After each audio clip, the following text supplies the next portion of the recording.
በተለይ ከኮንፈረንስ ማዕከልነት ጋር ተያይዞ እውነት ለመናገር በዓለም ፊት እየተመሰከረ የመጣ ለውጥ እያየን ነው።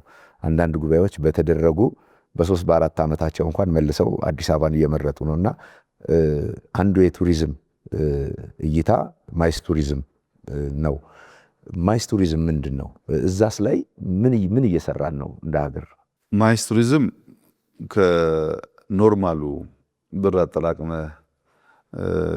ከየወር ከምታገኘው ገቢ ሴቭ አድርገህ አንድ ሀገር ለማየት ኤክስፕሎር ለማድረግ በግል ከሚንቀሳቀሱ የቱሪስት አይነቶች ለየት ያለውና ብዙ ብር የሚገኝበት ዘርፍ ነው። ማይስ የተባለው አንደኛው ሚቲንግ ነው። ሚቲንጎች፣ ስብሰባዎች ማድረግ መቻል።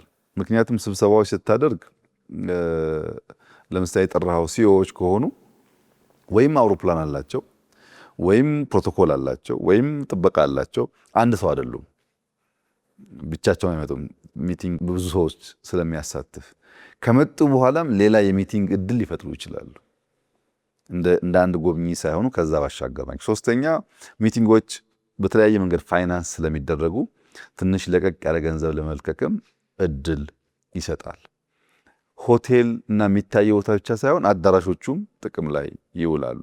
ስለዚህ ሚቲንግ የሚለውን ለማሳየት ነው። ሁለተኛ ኢንሴንቲቭስ፣ የማበረታቻ ጉብኝቶች አሉ።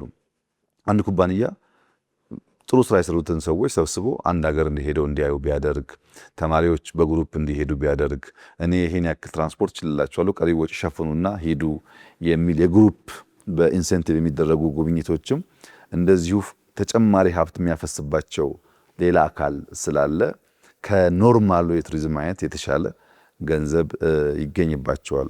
ቅድም እንዳነሳሁት ኮንፈረንስ፣ ኮንቬንሽንስ፣ እነዚህም እንደዚሁ ብዙ ጊዜ ኩባንያዎች ናቸው ፋይናንስ የሚያደርጓቸው። የተሻለ ሆቴል፣ የተሻለ ትራንስፖርት፣ የተሻለ የምግብ አጠቃቀም የሚታይባቸው ናቸው። ብዙ ገንዘብ ይገኝባቸዋል። ኤግዚቢሽንስ፣ ኤቨንትስ፣ እነዚህም በጣም ብዙ ብር ይገኝባቸዋል። አጠቃላይ የሚባለው የማይስ ቱሪዝም ከኖርማል ቱሪዝም ቢያንስ ከ5 እጥፍ በላይ ተጨማሪ ሀብት ያስገኛል። ምክንያቱም ግለሰቡ የግል እቅዱ አይደለም። ለምሳሌ አንተ ለአንተ ኩባንያ ስራ ብትላክ ኩባንያ ትኬት ቆርጦልሃል፣ ኩባንያ ሆቴል ሸፍኖልሃል፣ አበል ሰጥተዋል። ነገር ግን ለልጆች የሚሆን ነገር ብታይ ከኪስህም ጨምረህ ትገዛለህ። የምትወደውን አንድ ነገር ብታገኝ ከአበልህም ባሻገር ከኪሳ ወጥተህ ትጠቀማለህ፣ ወይም ቆጥበህ የምትመልሰውን አበል እንድታወጣ ያደርግሃል። ቱሪዝም በዚህ ምክንያት ተመራጭ እና አቴንሽን ተሰጥቶት ይሰራ የሚገባ ሴክተር ነው።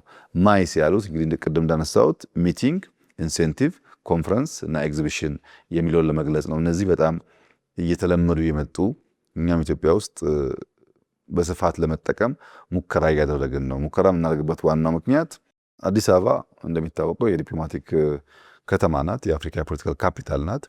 ብዙ ኤምባሲዎች፣ ብዙ ዩኤን ኤጀንሲዎች ያሉበት የአፍሪካ ዩኒየን መቀመጫ ነው። በዚያ ምክንያት ኖርማሊ የሚወጣና የሚገባ ሰው አለ። ያንን ሰው መያዝ ማቆየት ነው ያልቻልነው። ሁለተኛው የአየር መንገዳችን ሁኔታ ነው። ሁላችሁም እንደምታውቁት ኢትዮጵያ አየር መንገድ በአፍሪካ ትልቁ አየር መንገድ ነው። ብዙ ሰዎች ከሀገር ሀገር የሚያገናኝ ነው።